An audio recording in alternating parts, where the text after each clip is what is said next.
Hi everyone. I have Deepitha here with me today. She is the director of MS Dhoni Global School. The school opened a couple of years ago, and as you can see, it's been done really well. They have over how many students now, Deepitha? In this campus, we have 750. Okay. But overall, we have about 3,000 kids in both our campuses. Wow, that must be a lot for you to manage. That is quite a bit, but we are setting all the process right. So we are okay. We are setting the process in such a way, if none of us are in the campus, the school still runs Operates, as it has yeah. to be. Yeah. So, obviously starting a school is a really big step, So what inspired you to get into education? Okay, honestly, Devaki, I got into education field after I got married. Yeah. So my husband's family was already running the school, right? Yeah. So it was a deliberate choice I made to be part of the family business as well. And also, as a kid, one of the wildest dream I had was to own a school. I was in like fifth or sixth grade. I was sitting in the classroom and I was always dreaming about owning a school. I don't know why. Wow. And when this dream became a reality, I didn't think of any other choice. Yeah. I just wanted to do all that I had dreamt of as a kid. I wanted to implement all that. It's not about just fostering academic learning, it's also developing social skills, Yeah, their absolutely. creativity, and bringing a holistic child, right? Correct. So, and that was there from a very young age for me. Yeah. So, That's amazing. I mean, it's really prophetic that, you wanted to open a school and then you ended up opening one after, I don't know, 25, 30 years of your life. So, I mean, the school is called MS Dhoni Global School. How is it? So tell us about that. How are you associated with MS Dhoni? Yeah, so of course that's the best thing that's happened to us. And it was 2019, so we came back from US after completing our masters. Yeah. And we connected with MS Dhoni's team to open a cricket academy in South. Okay. So we had a space in Hosur where we wanted to start a cricket academy. And it was November 2019. I don't remember the date exactly. Yeah.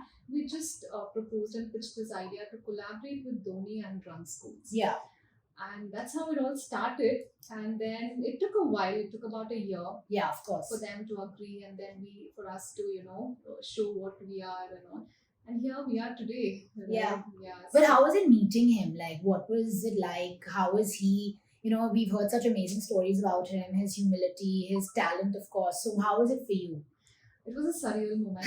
Yeah, so the first time I met him, I had so much planned. I had the entire PPT in my iPad, but I couldn't talk a word. I just couldn't talk. I was stammering, and Vineet, my husband, he took over and he started talking about a couple of things. And I mean, was it cricket or education? It was all. It was about everything. It was about life. It was about kids. It was about cricket. It was education. And he's a very, very calm and composed person. Yeah, and absolutely. he gives you 100% attention. Yeah. That's something very fascinating about him. Yeah. And he remembers. So I met him in 2019, and the next I met him was in 21.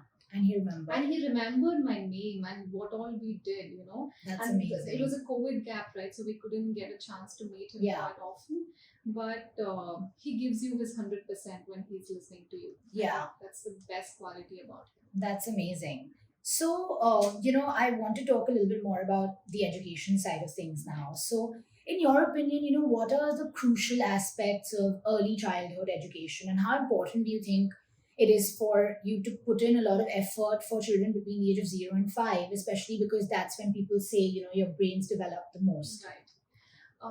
Okay, let me tell you, beyond an educator, I'm a mom of a 3-year-old. Yeah. Right. So I think it is very important that you encourage their creativity and their curiosity. He's always fascinated about learning something new, or, about every small thing he sees, he has a question. Yeah. That dies over a period of time. Right, so you need to keep that curiosity alive. I think that's very important, right? You need to provide a very, very safe environment for your kid and create a lot of learning moments, right? So I think that's very, very crucial. And also help them develop a lot of social skills. Right? Allow them to meet a lot of people, Absolutely. Allow them to come on stage and talk, be it right or wrong. Yeah. Right? So no, and I think, obviously, being from Instrucko, we work with schools, we work with different parents from, all over the world. Right. And one thing I've seen about you and your school is that your approach is so futuristic. Everything is about blended learning. Everything is about holistic development, positive reinforcement. There is no failing or passing. And those terms, obviously, while academics are important, you've really changed the entire outlook of how parents should look at education. Right. And I think that's one thing that I absolutely love about working with you, working with Vineet, that the things are so futuristic and it truly every detail has been met with. Yes. So it's really, commendable. So We try congratulations. hard and do a lot of things. We Yeah. want to do all that we have missed out of as a child, Yeah. Yeah. So I used to wish, I had so many of these opportunities when I was a kid. Yeah. But I thought, okay, why not give it to the rest of the students? Right? Absolutely. No, and it's amazing because, no one really focuses so much on language development, but you have really focused on confidence building, language development, which is something that really matters eventually, because, Definitely. in India, everyone is always talking about maths and science and grades, but they don't realize that if you're not, sound with your emotional intelligence and critical thinking and communication, you may have all the knowledge, but you don't know how to communicate it. So it just loses the entire essence of the conversation. Definitely. Yeah. So, I know obviously, you've been using Instrucko's content for the last few years. I know you started when there were barely, I think, 30 students in your Right. first year. Now you have over 800 students Correct. just in this school. Yes. Not talking about the other schools right now, but how has the content helped the students? If you could tell me a little bit about that. One of the best thing Instrucko has is the storytelling technique. Yeah. It blends every concept to a story. Yeah. And children of any age group is very fascinated about stories. Yeah. Right? And when this happens, when you blend a concept with story, what happens? It becomes a permanent learning. Absolutely. Right? So even when I am actually talking to my son about something, I relate it to a story. Yeah. That's something I think the teachers have taken back and started doing it for the other subjects also, right? So they start off with a story, they try Create to blend. yeah. So I think that's the best thing about Instrucko. And that also language enhancement. That's the whole point of Yeah. collaborating with Instrucko. I think we have done really good. We see a lot of good results. Yeah, that's about it. And it's interesting you're talking about stories because for us also growing up, I think at any age, Right. people want to listen to stories. Of course. Even for me, when I'm reading Instrucko's content, I learn so many new things. Yeah. There are topics like Alexander the Great, where you have history that is touched. You have topics on science, environment, empathy, which I think each of us really desperately needs. Definitely. Especially in such a populated country where empathy is not given that much importance to. We have to instill that within children from a very, very young age. So yeah, no, I'm glad, and I think stories are absolutely magical. Definitely. Everyone. I still enjoy stories. Yeah. Yeah. I still love listening to a bedtime story. Everybody would tell me now. Yeah. So I think it's very, very important. That's amazing. Yeah. I wanted to ask you a little bit, Deepitha, about teacher training. Right. We spoke about how educators impact, the life of a child, and it's a lifelong impact, right? So, what do you have to say about that? How do you train your teachers? How important is that whole aspect for you? For me, teacher training is the most important thing in school. And for us, teacher training is a year-long process. Yeah. So it's not something that you can train a teacher today and tomorrow he or she is going to blend to the culture of the school. Yeah, right? of course. Yeah, so we train them on all the technical skills, the social skills, and we have trainings in a way that chairman sir also interacts with the teacher. Yeah. And he talks about his life experiences, and we also connect to them personally. And we are in association with the Leader and Me program. So Yeah. we have their head coming over and talking to our teachers and how to be a leader with themselves. Yeah. So it's like a year-long training that happens, and I think teacher training is something shouldn't stop. Yeah. They have to also be upgraded Absolutely. and we also, right? So they at the end of the day, their vision should be same as what we have Yeah. vision, right? So I think that's very, very important for us. So, how easy or difficult is it? Tell me, like your personal, honest opinion. It's not easy, Devaki, to be honest. It's not very easy. It's because teachers come from various backgrounds. Yeah, They come absolutely. from different schools. And it's not easy for anybody to unlearn something and learn a new thing. Exactly. And each school has their own culture, each family is having their own culture. Yeah. So it's very difficult, and it's not about one or two teachers, it's about 150 teachers. Yeah. And it's not easy. We are still in the process, to be honest. Yeah. I wouldn't say that all our teachers have, blended to our culture or have, have vision same as ours. Yeah. But we're still in the process with the hope that, one day everything is going to be fine and everybody is going to, think the Be on the same way. page. Yeah. No, absolutely. I mean, handling teachers, making sure they are in sync with the vision, the mission of the school. Really, also adapting to the kinds of learning over here, which is very unique. Like I said, I think your school has a very great vision, and so teachers who are especially coming from different schools are already quite set in their ways. So. I think the fact that you're saying that teacher training has to happen throughout the year is definitely what all schools should be doing, which they actually don't do. When we meet other schools as well, they say that yes, we have teacher meetings, etc. But I think there's a difference between meeting and training. No, that's true actually, because when we have teachers, after like 4 or 5 months, they end up saying, we didn't have this in our previous school. Absolutely. How many trainings, how many such sessions. Yeah. And you're like, this is how it is going to be. Exactly. So, and this is what we want you to do. Yeah, and I think, even when the new education policy talks about teacher training, upskilling learners, all this is fine, but the plan really needs to be executed. It's not easy to train teachers for 250 million students in India. Yeah. So you have to, and it's a evolving process because everything is changing rapidly. Your content is evolving. You're constantly using things that are available in today's day and age. Yeah. Careers are changing. I mean, 65% of the jobs. I think 65% of the children today won't have jobs because careers will be obsolete by then. So I think all these things are very important for schools to really take a serious action about. Yes. So we actually, like how we have an academic planner, we have a training plan. Yeah. So it's throughout the year. Yeah. We know which Saturday what we are planning to do Correct. for our teacher and which campus who is going to be. Yeah.